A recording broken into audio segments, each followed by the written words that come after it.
جب احرام کی نیت سے غسل کریں گے تو اس کی کچھ سنتیں ہیں.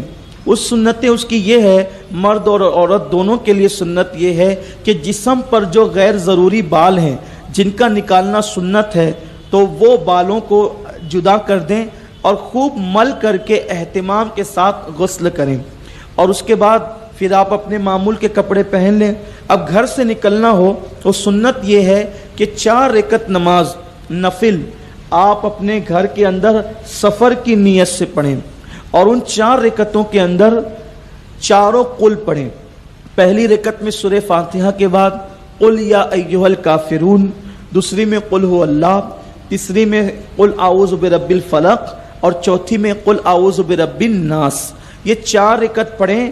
اس کی فضیلت میں حدیث پاک میں آتا ہے کہ اگر کوئی بندہ سفر پر نکلتے وقت، یہ صرف سفر حج کے لیے نہیں ہے بلکہ ہر سفر کے لیے سنت ہے، یعنی کہ نفل کے حکم میں حضور کی عادت کریمہ تھی کہ حضور علیہ السلام سفر پر جاتے وقت 4 رکعتیں پڑھتے تھے.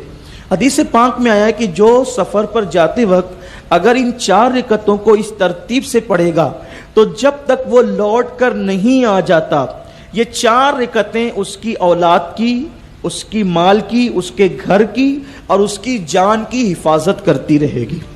تو یہ بہت یعنی کہ فضیلت والی ہے. تو 4 رکعت پڑھ لیں.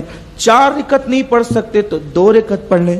عام طور پہ مالیگاؤں میں ایک عرف ہے کہ لوگ مسجد میں جا کر نماز پڑھتے ہیں، حالانکہ سفر کی نماز گھر میں پڑھنا یہ سنت ہے.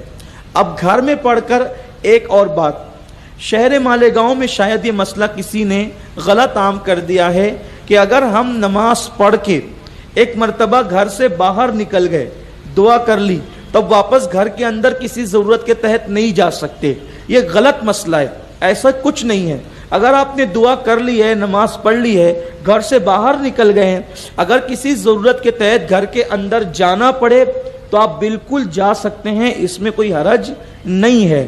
یہ ایک مسئلہ لوگوں نے غلط بیان کیا. کچھ سارے ایسے مسائل ہیں کہ جو عوام نے اپنی مرضی سے گڑھ لیا ہے اور اس کو اتنی شدت سے رائج کر دیا ہے کہ لوگ اس میں ڈرتے ہیں، پریشان ہوتے ہیں، پرابلم میں آتے ہیں. ایسی کوئی بات نہیں ہے.